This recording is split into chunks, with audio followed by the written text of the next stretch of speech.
વિશ્વ હિન્દુ પરિષદ યોજિત બાબા બુઢા અમરનાથની યાત્રામાં જવા માટે 660 જેટલા યાત્રિકો રવાના થયા.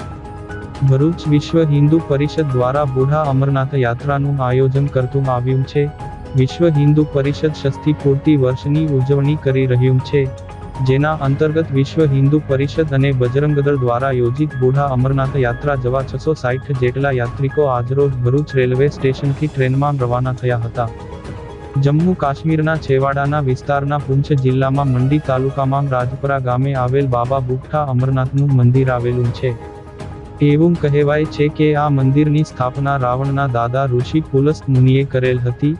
આ યાત્રામાં કોઈ પણ ચઢાણ નથી. કોઈ યાત્રાળુઓ બરફાની બાબા અમરનાથ ન જઈ શકતા હોય તો આ યાત્રાનું પણ બરફાની જેટલું મહત્વ રહેલું છે.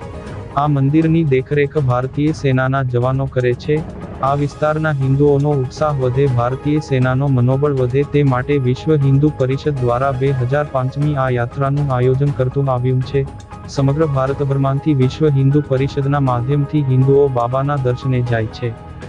બાંગ્લાદેશમાં હિન્દુઓ પર થઈ રહેલા હિંસક હુમલાઓને આજના દિવસે બાબા બુઢા અમરનાથની યાત્રામાં યાત્રિકોનો ઉત્સાહ વધારવા ઉપસ્થિત રહેલ વિશ્વ હિન્દુ પરિષદ અગ્રણી વિરલ દેસાઈ સહિતના આગેવાનોએ વખોડી કાઢ્યું હતું.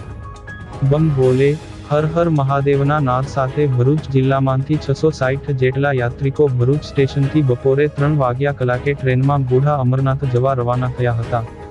આજના વિશ્વ હિન્દુ પરિષદની બાબા બુઢા અમરનાથની યાત્રામાં યાત્રિકોનો ઉત્સાહ વધારવા વિશ્વ હિન્દુ પરિષદ અગ્રણીઓ વિરલ દેસાઈ, નીતિન પટેલ, સંદીપ સુરાણી, મનોજ હરિયાણી સહિતનાઓ ઉપસ્થિત રહ્યા હતા.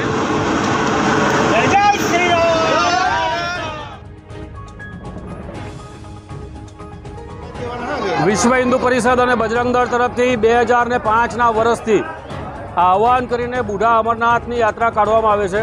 વાસ્તવમાં પૂંછ અને રાજૌરીમાં વસનારા જે હિન્દુઓ છે એ જ વિસ્તારમાં પોતાના દેશની અંદર માઇનોરિટી સમાન બની ગયા છે. એમને મળવા માટે દર વર્ષે હિન્દુઓ જાય છે અને આ વર્ષે વિશ્વ હિન્દુ પરિષદને ષષ્ઠી પૂર્તિ વર્ષ હોવાથી 6ના ગુણકમાં 660 જેટલા હિન્દુઓ આજે 5, 7 અને 8 થઈને 660 જેટલા હિન્દુઓ ત્યાં જઈ રહ્યા છે. મૂળ વાત એ છે કે જ્યાં હિન્દુ માઇનોરિટીમાં હોય છે ત્યાં કેવી સમસ્યા હોય છે એનું સીધું ઉદાહરણ આજે લાઈવમાં આપણે બાંગ્લાદેશ ફાઇલ્સની અંદર જોઈ રહ્યા છે. જે પ્રકારે હસીનાની વિદાય પછી અવિરત હિન્દુઓ ઉપર અત્યાચાર થઈ રહ્યો છે એ દેખાઈ આવે છે કે આ લાતોના ભૂત છે, વાતોથી માનવાના નથી. અને ત્યારે સંસદની અંદર આજે વકફ પર એમેન્ડમેન્ટ બિલ આવી રહ્યું છે. અમે માનીએ છીએ તમે સુધારા કરો. આનાથી હિન્દુઓને કોઈ ફાયદો નથી, માત્ર મુસલમાનને ફાયદો છે.